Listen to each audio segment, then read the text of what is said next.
Hello, everybody. Welcome to another episode of On the Sports Clock. This is the third former Cubs pitcher that I've had on. We started off with Scott Air, and then obviously Ed Lynch and I do a podcast together. And now I am joined by Jon Lieber. Jon, one of my favorites growing up, pitched 5 years for the Pirates, 4 years for the Cubs, 1 year for the Yankees, 3 for the Phillies before in 2008 returning to the Cubs. He had 131 and 124 record with 1,553 strikeouts in 2,198 innings pitched. He was an all-star in 2001 where he had, mind you, a 20-6 record. That's amazing, Jon. I blown away.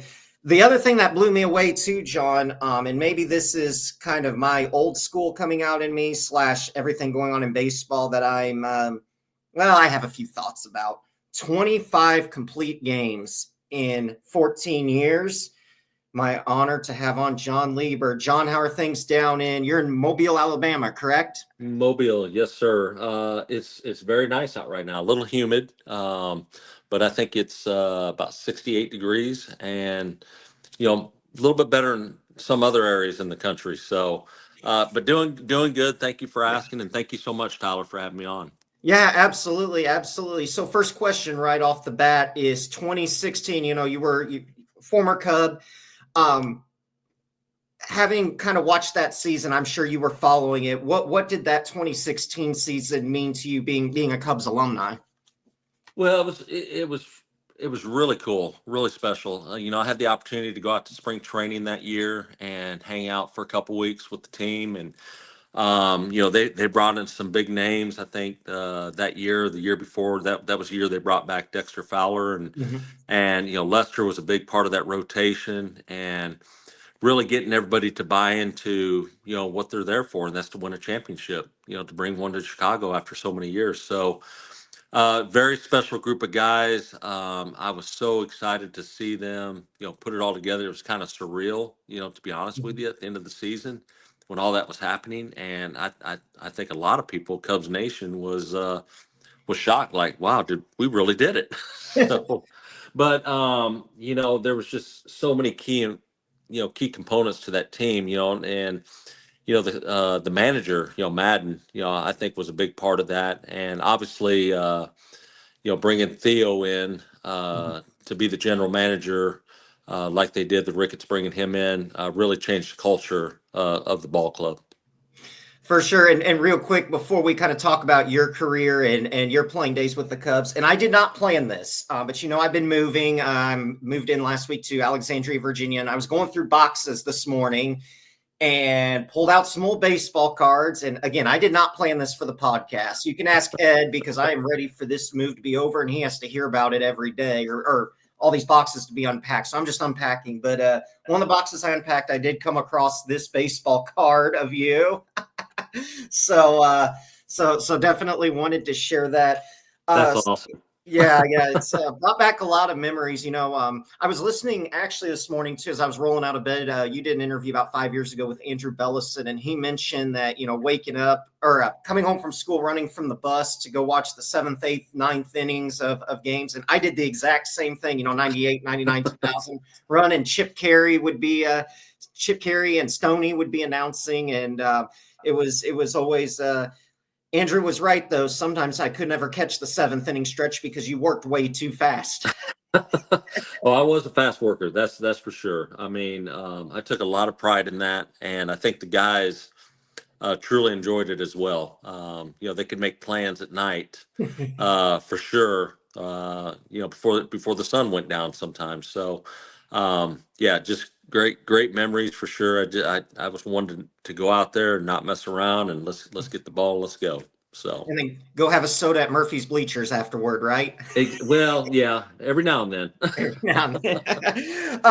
So I do want to ask too. So Ed told me, and I've never asked I guess Ed did play, but I've never asked someone who wasn't a front office person who played, but he said playing at Wrigley, being a Cubs it should have been advantage Wrigley Field the 120 games because you're used to living in Chicago, maybe not year round, but for the duration of the season, and these players are coming into Chicago. I'm sure they wanted to visiting teams. You were on a visiting team, maybe you can tell me, go out and party all night, and then you got to get to the ballpark at probably 8-9 in the morning for a 120 game. So from your perspective, did you see those 120 games constantly as advantages for the Cubs, or? Absolutely. Yeah, without a doubt. I mean, it's when you're on that schedule as an opposing player, being with Pittsburgh for 5 years and coming into Chicago, you're so used to the night games. You have the day games every now and then during the week, maybe a Mhm. Wednesday afternoon game, definitely Sunday,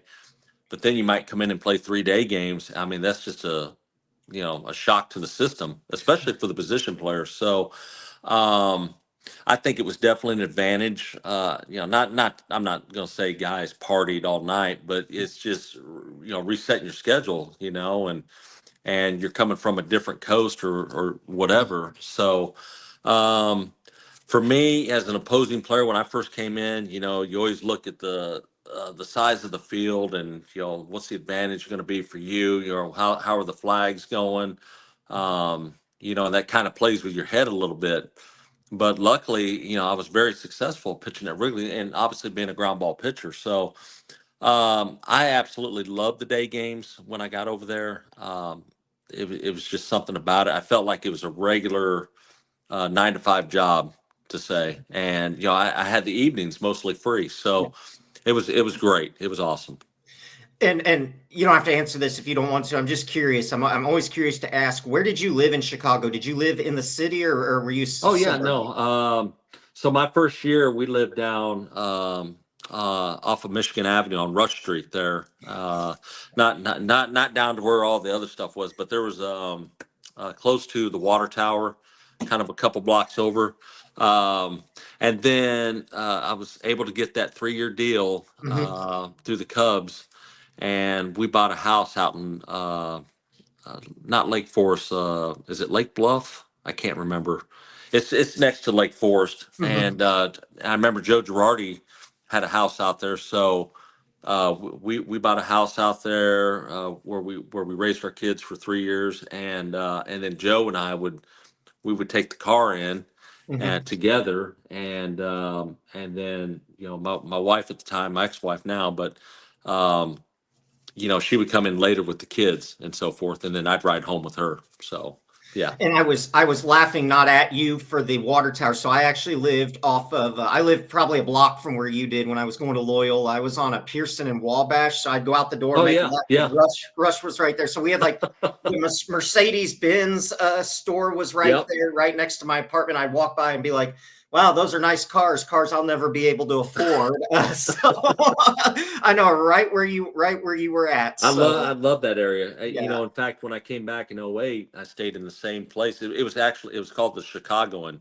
Mhm. Yeah, right there on the corner, and I mean, it was close to everything. Yeah. So it was just great area. Great times in that place, and um, we looked at places downtown. Looking back on it, I almost wish we would have stayed downtown, but bought a place down there. But it was just appealing, I guess, just having it, further out and stuff. I do want to ask too, John, about and I don't mean to make this all about the Cubs. I know you played for other Oh no, no, teams, no. Yeah. but you obviously there were three people in the front office that have served as close mentors of mine. Chuck Wasserstrom, Sharon Pannozzo. Obviously, Ed Lynch was the GM when you were there for Mhm. for a little bit, and then I think Hendry took over. I think it would have been 2002, maybe '03. He took over. Can you kind of just talk about Chuck, Sharon, and Ed, and what they meant to you and the organization? Well, it was just, I'm a Midwestern guy, so I grew up in Iowa, and obviously, I give a lot of credit to the Pirates bringing me in to call me up to get Mhm. my experience in the big leagues. But when I had the chance, or when I got traded over to Chicago, it was awesome because I'm, like I said, I'm a Midwestern guy, and the appeal there to the Midwest folks. I've always said that Chicago and St. Louis love their ball players more than Mhm. probably or I don't want to say love their ball players, but maybe respect the game more Mhm. than any other organizations, in the league. There's just something about the Midwest. But when I came over there, Ed, got a chance to meet Ed, and him making that trade, and they were expecting big things from me. They really welcomed me in. But I have, I stay in touch with all these people. Even 25 years later. They've become lifelong friends. I think you and I, we talked about seeing Ed out at fantasy camp, Mhm. first time I've seen him in a few years. But just that mutual respect we all have for one another. And Sharon and Chuck, stay in touch with them on Facebook or whatever. But they were very instrumental in welcoming me and making me feel comfortable, and that's something I'll never forget. Absolutely, and I do want to talk to played for the Pirates, the Yankees, Phillies. I actually was looking today, and you, I think it was '07, played a little bit. I don't know if it was a rehab assignment or what it was, but you played for the Clearwater Threshers, and obviously that's where the Phillies have spring Yeah. training. So I don't know if I told you this when we talked the other day. I used to live right around the corner from that ballpark too, Did and you so really? I did. So I've lived within walking distance of Busch Stadium, lived close to Wrigley, obviously, and then yeah, Clearwater. I was actually in Dunedin, so the Blue Jays were probably closer. But Okay. Yeah. what a great ballpark! So just for my Clearwater listeners, can you kind of talk about your time there with the Phillies and Clearwater? Oh, I mean, one of the best spring training sites to be involved in. It was just where it was located, I guess. It was a lot of fun. Coming over there to Philadelphia, the players, once again very welcoming. Great times with that ball club. I didn't pitch as well probably my last year or 2 years there like I did my first year, but nothing but respect for Philadelphia, and I'm so happy to see how well they're doing now. The front office, they've always been very family oriented, and I think that was very I felt very good about that when I came over. The kid, they like to have the kids around the ballpark and so forth, and the family. So the ownership was tremendous. Just being a part of that team. And I do want to ask too. So you pitched 1 year for the Yankees, made it to the championship series that year. What was pitching at Old Yankee Stadium like? Awesome. I mean, there's nothing else I could say. It was that team coming over there, getting the chance to play with that team. Coming off Tommy John surgery. Um, I I just my mindset was because I've been asked that 100 times. Mhm.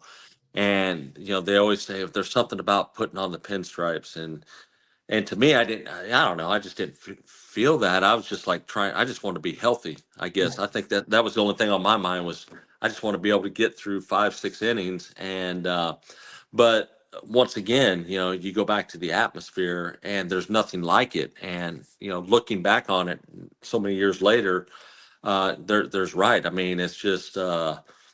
I was hoping to get a chance to go back to New York. Tried to really go back. To sign that extension with them, but it just didn't work out. But um, I've always felt like my World Series was the games against the Red Sox that year. I mean, there was nothing better than facing the Boston Red Sox. To me, I felt like it was the two best teams in the league, Mhm. and I was so thankful to be a part of that because there's not a lot of guys that get to be a part of that. So here I am. I'm just going out there every fifth day, just trying to hold my own, and I made it through the season. So Have you been to the new Yankee Stadium?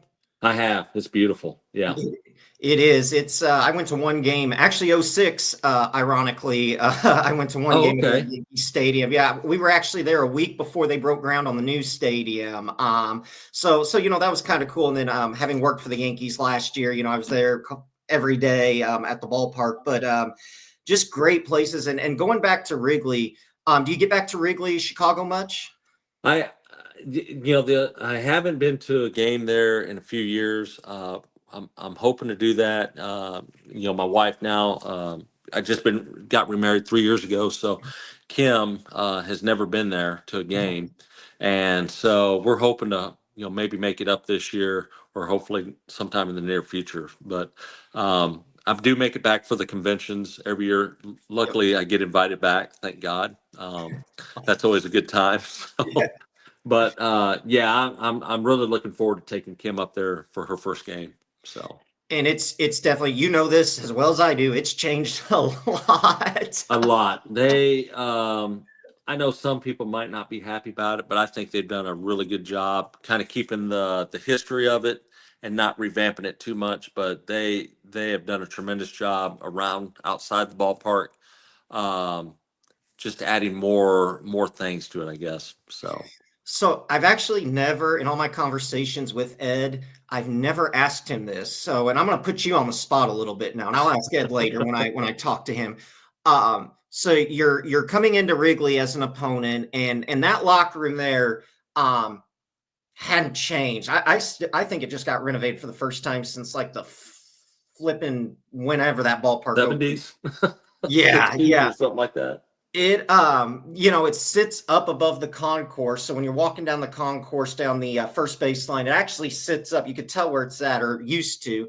And so what a dump of a locker room. When I worked security as part of tours, we used to have to sit in there, and it was kind of creepy being in there by myself, but just thinking about all the ball players that came through that locker room. It Oh really man, had. yeah. Well, you hit the nail right on the head right there. I mean, that I was just going to say that. I mean, I hope they never change it because there's so much history of the Right. players. I mean, and the one name that comes to mind for me is Babe Ruth. Yeah.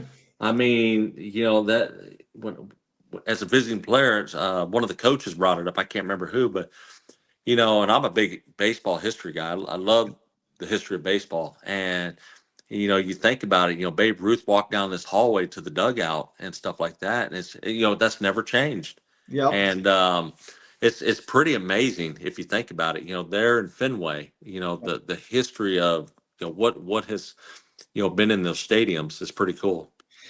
Yeah, and so you come to the Cubs now. First, did you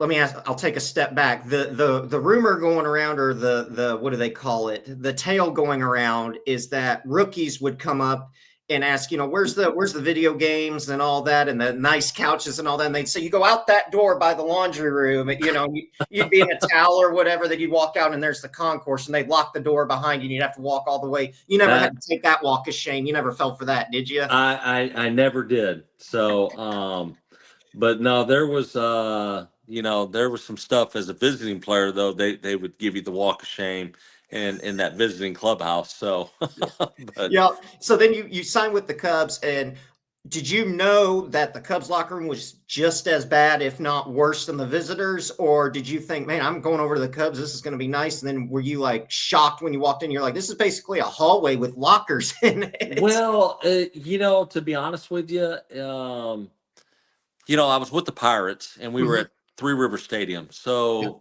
that locker room wasn't very special either. Not like I'm trying to think of some of the newer ballparks in the mid '90s that were coming in.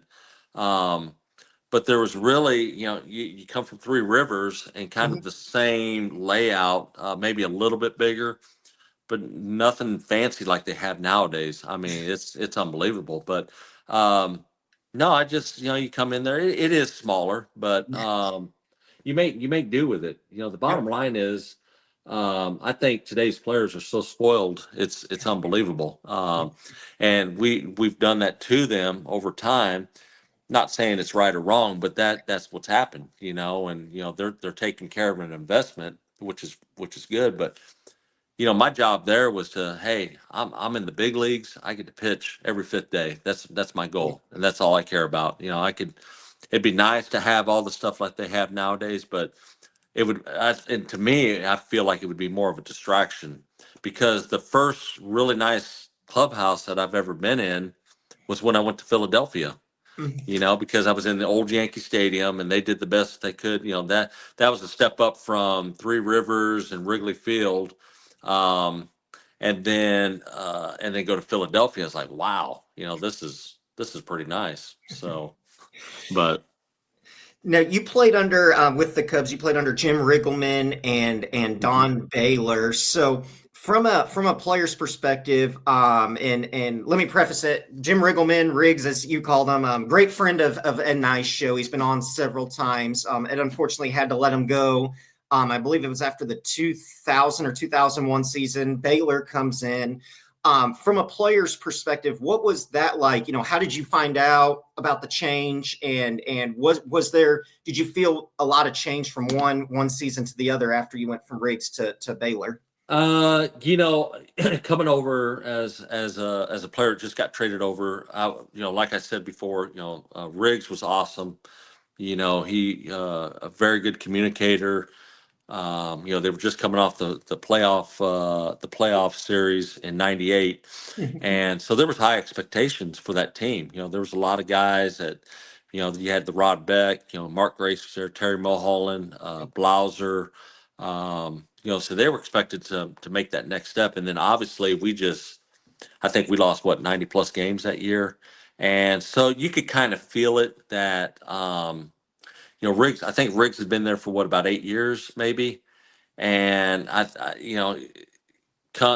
the talk around what you were hearing and seeing was that there was going to be some change, and so September comes around, and as a ball player, when you're just out of it, you're just not into it, if that makes sense. So um, you kind of expected, Riggs was going to be gone, and I think he knew it too. But um, when I can't remember exactly where I was, I'm pretty sure I was back home when it happened.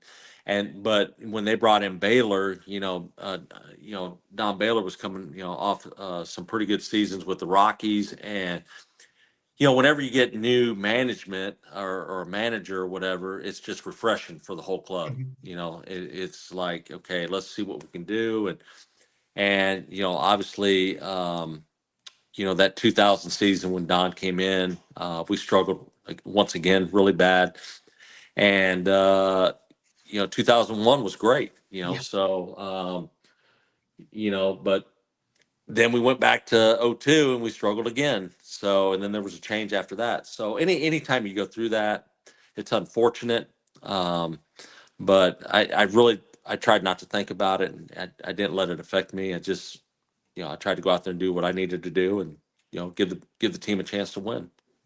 absolutely. And talking about that '01 season, which again, you had a remarkable year that year, and putting you on the spot talking about Colorado a little bit. So do you remember the game? It would have been early August of 2001. You all were out in Colorado, and you weren't pitching that game. I don't think you may have come in relief because the Cubs. I think they ended up winning that game 20-2. But Sammy Sosa hit three-run homers in that game, and there was an unassisted triple play. Do you remember that game by chance? I know Was you played. that was that 2001? No, I apologize. No, you're right. It was '02. Sorry, it was '02. I was not at that game. Oh, okay. I think that's when you said that was in August, correct? Yes, yeah. Yeah, I just went. I was going through Tommy John surgery. Oh, Is when that okay. happened. So yeah, I could because I was going to say I would remember that game for sure. I sh- But did he hit three-run homers?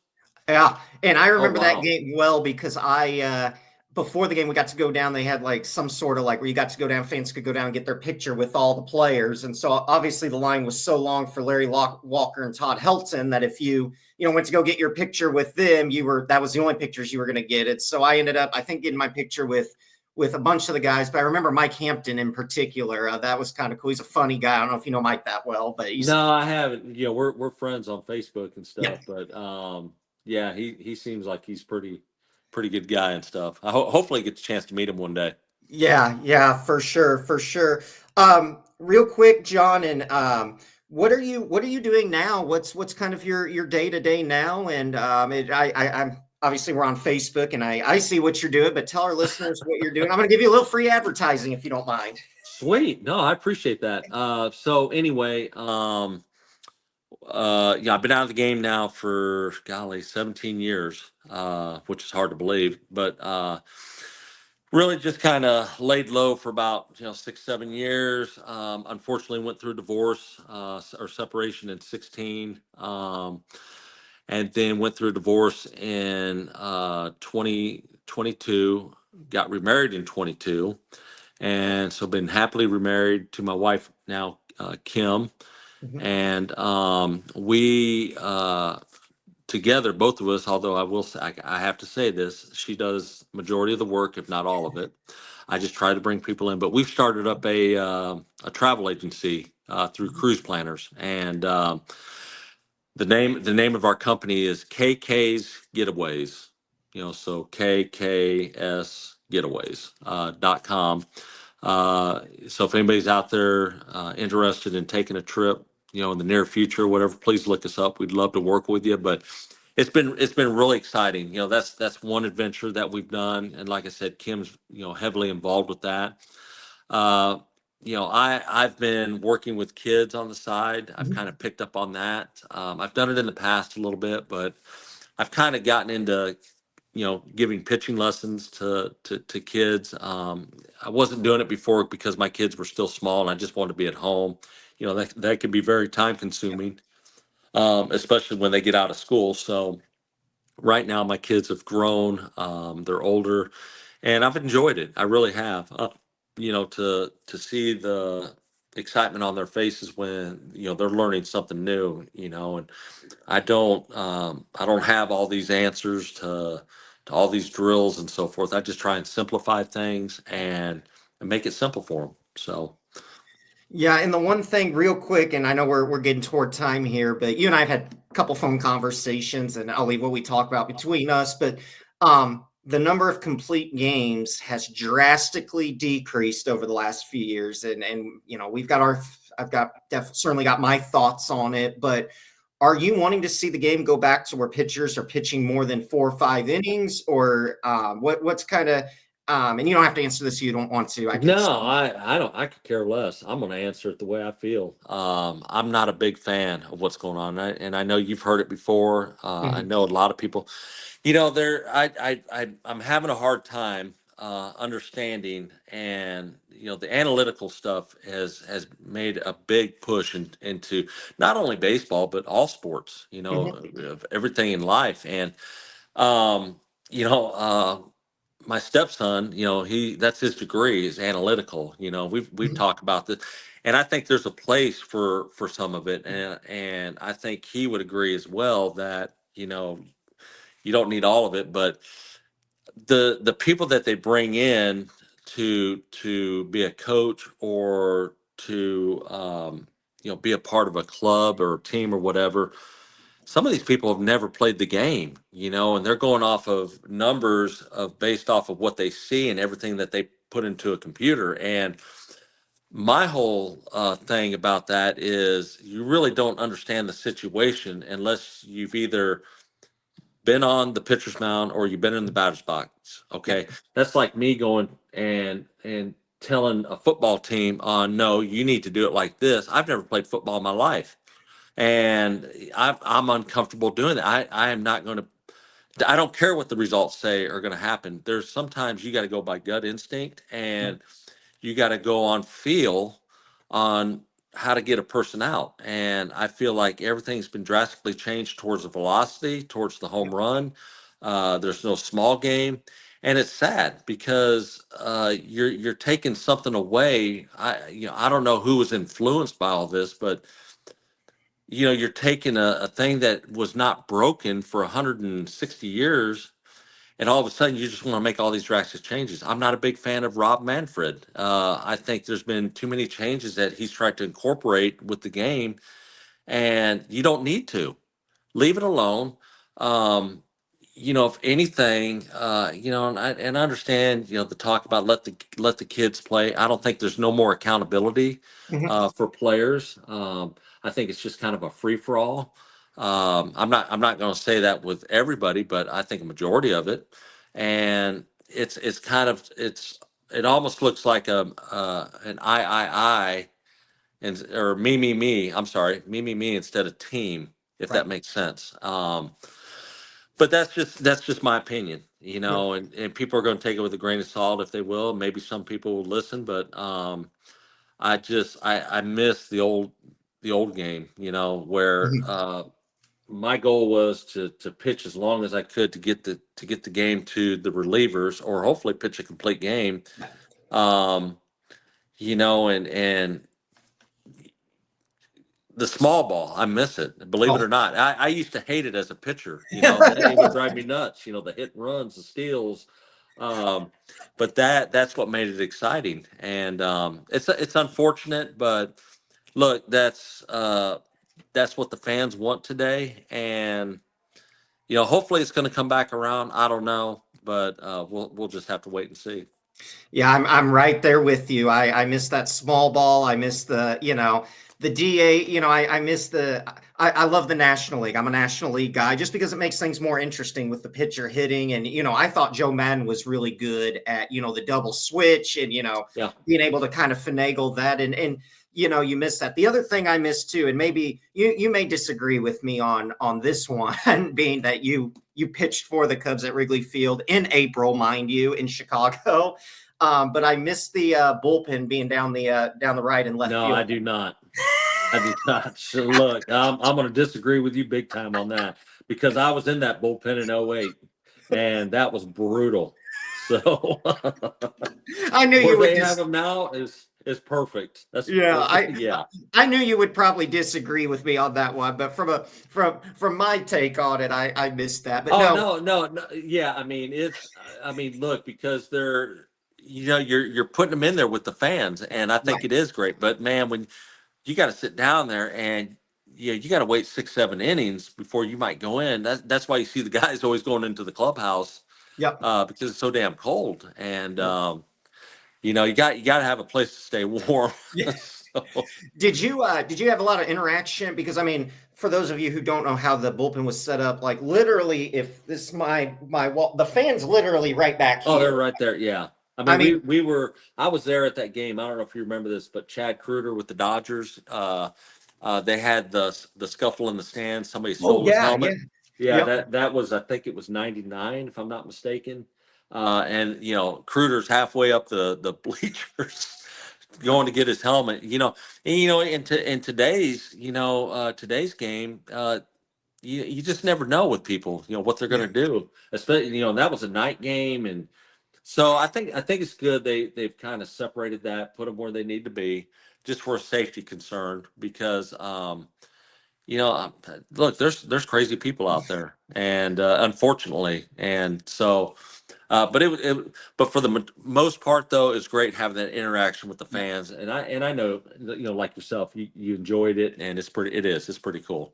We when I worked security for the Cubs, a lot of times they put me out in the bleacher. I've got so many stories from, we would escort the players from. We actually went in the same door as the players to go down the steps. I don't know if you've been like in the new locker room area down there, but Yeah, you yeah, yeah. um, we'd go in and the rule was if the player said hi to you, you said hi back. I'm not going up to Jon Lieber asking, hey, can I have your autograph and all that, but there was that. But then when the fans got involved, so we'd have to like escort the fans through the crowd and then the bleachers. The big thing now, and I don't know if it was like this when you played, and maybe you weren't really paying attention out there, but the big thing they like to do now is get drunk on the bleachers and stack beer cups and pass down. I don't know if you've noticed that on TV. It is the stupidest fucking, pardon my French, thing I have ever. And we would have to go and take the beer cups away because it became a distraction for the Yeah. TV. The front office would get pissed.